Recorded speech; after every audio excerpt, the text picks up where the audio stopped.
Isa pong kilalang miyembro ng XRP community na si Ginoong Chad Steingraber ang nagbahagi ng kanyang pananaw na posibleng umabot daw ang presyo ng XRP sa $20,000 kada token. Pero teka, paano po ito posible? At ano ang mga catalyst o dahilan na maring magdala kay XRP patungo sa ganitong halaga? Kaya yan po ang siyang ating pag-uusapan sa video na ito. Pero bago po tayo magpatuloy, ay nais ko lamang po munang bigyang linaw ang aking disclaimer kung saan ang nilalaman po ng video na ito ay hindi po ito isang financial advice. For education and information purposes lamang po ang layunin nito. Yan, ang tindi po ng prediction na ito, $20,000 kada token ni XRP. Ang tindi po niyan. Ngayon ay ano po ang papel ng deflationary supply kay XRP? Ayan. Alam mo ba na si XRP ay may maximum supply na 100 billion tokens? Hindi na pwedeng madagdagan ang bilang ng mga token na ito. Bukod dito, ang bawat transaction sa XRP ledger ay nagbo-burn o nagsusunog ng maliit na halaga ng XRP. Kaya unti-unti pong nababawasan ang kabuuang supply nito. Sa kasalukuyan ay nasa 57 billion tokens na lang ang umiikot sa market.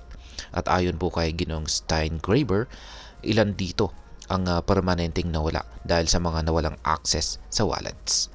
Ang nababawasan na supply kasabay po ng posibleng pagtaas ng demand ay maaaring magdulot po ng malaking pagtaas sa presyo ng XRP sa hinaharap. Ngayon ay paano po magiging sentro itong si XRP sa institutional adoption? Yan, isa pang malakas na argumento ni Ginoong Steingraber ay ang posibilidad na gawing reserve asset ng mga bangko itong si XRP na maihahalin tulad sa ginto. Ang mga malalaking bangko gaya po ng Bank of America at saka JP Morgan ay posibleng mag-launch ng sarili po nilang digital currencies tulad po ng BOA Coin at saka JP Morgan Coin gamit ang private XRP ledgers. Ang mga private ledgers na ito ay magpapahintulot sa mga bangko na magsagawa po ng ligtas at private transactions tulad ng mga cross-border payments. Kapag nangyari ito, lalaki ang pangangailangan para kay XRP na posibleng magdulot ng mabilis na pagtaas ng presyo. Hindi lamang yan.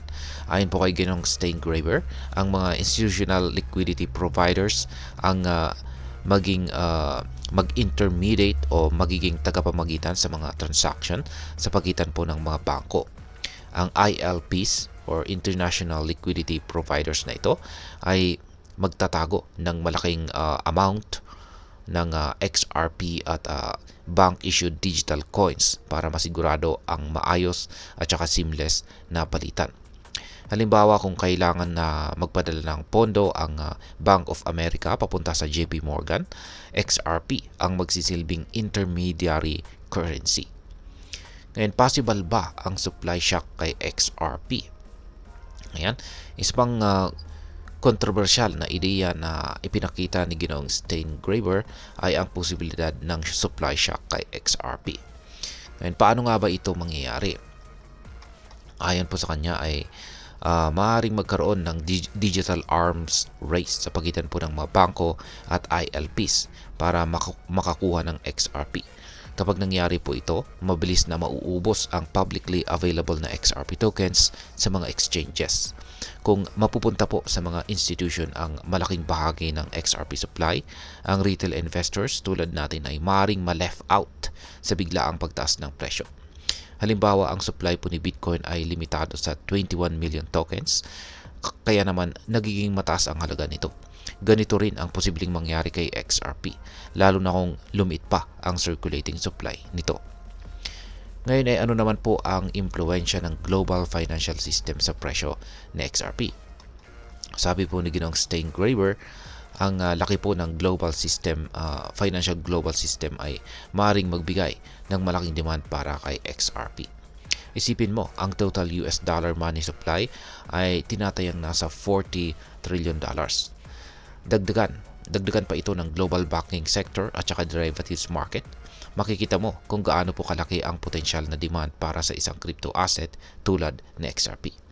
Kung maraming bangko at financial institutions ang mag-adapt kay XRP, posibleng umabot ang public supply nito sa Bitcoin level scarcity na 21 million tokens. At ito ay magresulta sa malaking pagtaas ng presyo. At ngayon, ano naman ang maaring maging epekto nito para sa atin bilang mga Pinoy crypto traders at investors na XRP? Kung tama po ang prediction ni Ginang Steingraber, ang ganitong sitwasyon ay maaari pong magbigay ng napakalaking oportunidad para sa mga Pinoy crypto traders at investors na XRP. Isipin mo, kung meron ka pong XRP ngayon at umabot nga ito sa presyong $20,000 kada token, ang maliit na investment mo ay pwedeng maging milyonaryo o baka bilyonaryo pa. Pero tandaan, ang mga ganitong teorya ay nangangailangan po ng maraming what if. Halimbawa ay kailangan ng malinaw na regulation sa crypto adoption ng mga bangko, pati na rin ng mas mataas na tiwala sa XRP technology. Hindi natin maiiwasan ang risk, kaya't dapat ay handa tayong sumuri at magsaliksik bago pa tayo mag-invest. At ano naman ang aking masasabi tungkol dito? Sa ngayon, ang ideya po ng XRP na umabot ito sa presyong $20,000 ay tila malayo pero hindi imposible. Ang ganito pong prediction ay nangangailangan ng malaking pagbabago sa financial landscape tulad po ng mass adoption ng XRP ng mga bangko at saka institution. Gayunpaman ay hindi po natin maitatanggi na ang crypto ay isang mabilis na makaranas ng pagbabago at dynamic na industriya. Kaya't ang payo ko po sa sa lahat ng mga kakiripto natin dyan ay maging mapanuri at mag-research palagi. Ang pag-trade po sa crypto ay hindi lamang basta paghintay ng Lambo dreams, kundi isang disiplina sa pag-manage ng ating risk at pagkuha ng oportunidad. At ayan, hanggang dito na lamang po tayo sa video na ito mga ka-crypto. Sana po ay inyong nagustuhan ang aking paliwanag sa video na ito. Kung inyo po itong nagustuhan, pakiclick lamang po ang like button nito. Marami pong salamat sa panonood. Ingat po tayo lagi at God bless po sa ating lahat.